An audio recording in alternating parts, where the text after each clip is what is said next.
Hello everyone. Today I am going to explain about the Maxima Minima question which has been asked in the latest June 25 exam.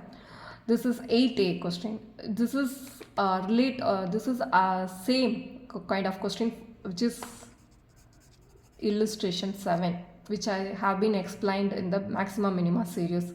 So the same concept we have to apply for this question, that is two markets, two different prices, but the cost is for a single cost we are applying two prices in two markets, so the revenue will be different. So two revenues, one cost, that is on the in that concept this question has been asked. So that is illustration 7, our book illustration 7. Already I explained it is in the Maxima Minima series, so the link is in the description. Okay, how to solve this sum? Okay, let's see how to solve this sum. For that, this is the thing we have to take it in the mind before get into this problem. Okay, this is total revenue. So first we need to form a revenue equation, that is quantity into price revenue equation. After that, marginal revenue. Marginal revenue is nothing but the first order derivative of total revenue. And total cost is nothing but fixed cost plus variable cost. And marginal cost is the first order derivative of total cost. And profit is nothing but total revenue minus total cost.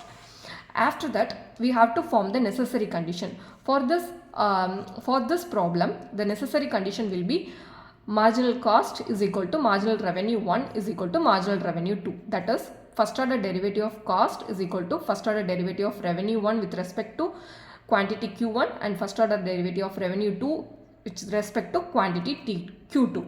And also the sufficient condition. This is the necessary condition. The sufficient condition for this problem is second order derivative of total revenue, which should be less than second order derivative of total cost.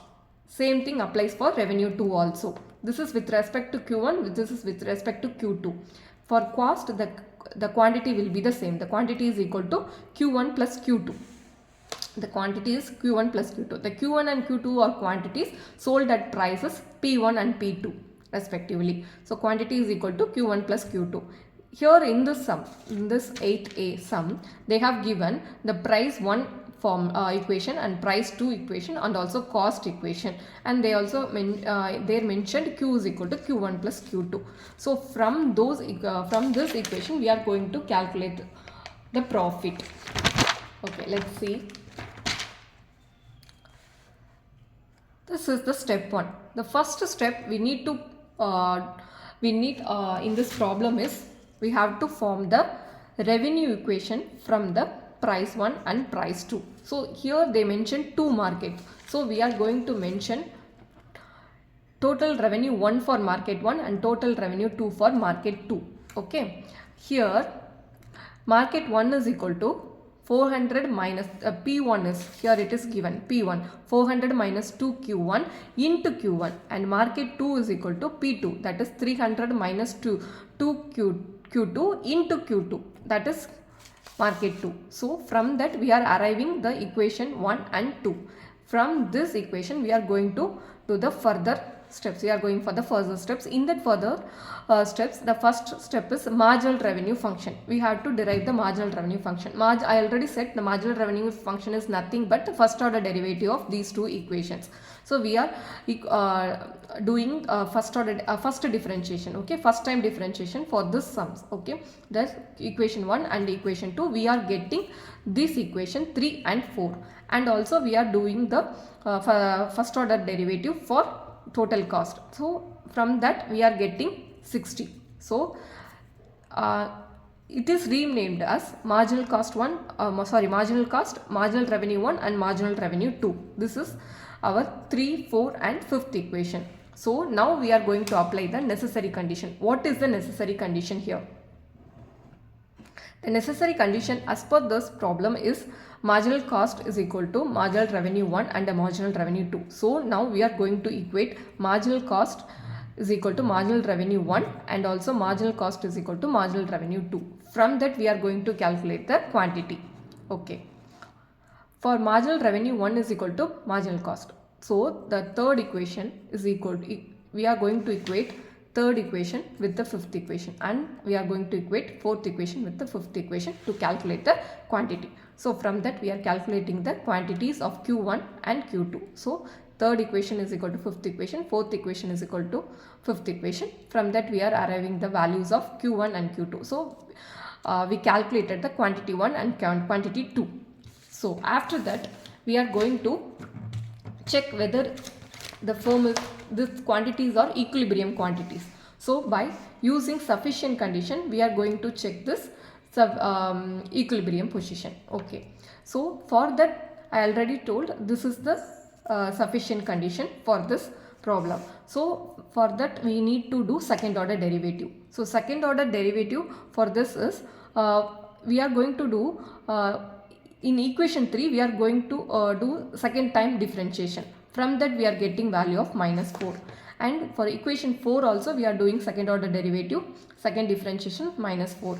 For equation 5 already it is 60, so the constant will become 0. So second order derivative of cost function is 0. After that we are checking whether it is satisfying this sufficient condition. So the revenue should be less than cost. So revenue should be less than cost. So from these two we are checking whether it is sufficient condition is satisfied or not. Yes, it is satisfied because this is negative, this so negative. So this is less than 0. -4 is less than 0, -4 is less than 0. So sufficient condition for equilibrium is satisfied. So we can take Q1 as 85, Q2 is as 60. So now we are going to calculate the price from the given equation P1 and P2. So by applying Q1 and Q2 in P1 and P2 we are getting the values of P1 and P2. Okay, now we are having Q1 and Q2, P1 and P2. From that we are going to calculate the revenue function. I already said the revenue function is equal to price 1 into Q1, price 2 into Q2. That is the revenue function for market 1. This is revenue 1, this is revenue 2, total revenue 1, revenue 2. So these total will become the total revenue. So TR1 plus TR2. So P1 into Q1. We already know what is P1, 230, P2 180, Q1 85, 60. So 230 into 85, 180 into 60, we are getting 30,350.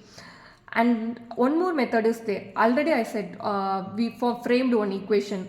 From the given equation we framed P1 like this equation. From this equation also you can calculate the value of TR1 and TR2, but it is lengthy when compared to this one. So we already calculate the price. So from the price we can directly calculate the revenue value. So both methods will be correct only. So we can, but it is very lengthy, so time consuming. This is easy. So you take it 30,350 as total revenue. What is the total cost? How to calculate the total cost? Our cost function is already given in the question. That is Q is equal to Q1 plus Q2, which is equal to Q1 plus Q2, 85 plus 60 is equal to 145. Just substitute the Q value. 3000 plus 60 plus 1 into 145 is equal to 11,700. We are getting the value of total cost. Now we are calculating the profit. Profit is nothing but total revenue minus total cost. Already we know what is total revenue, this one, and the cost is this one. So just subtracting revenue and cost, we are getting 18,650 as profit. This is the profit of this company, for this company, that Rolex Limited, in two different market with two prices. Okay, this is about 8A, question 8A, and 8B. Already the previous video I explained the exponential smoothing concept. In that I explained about this sum also. So please check it. Kindly subscribe my channel. Thank you.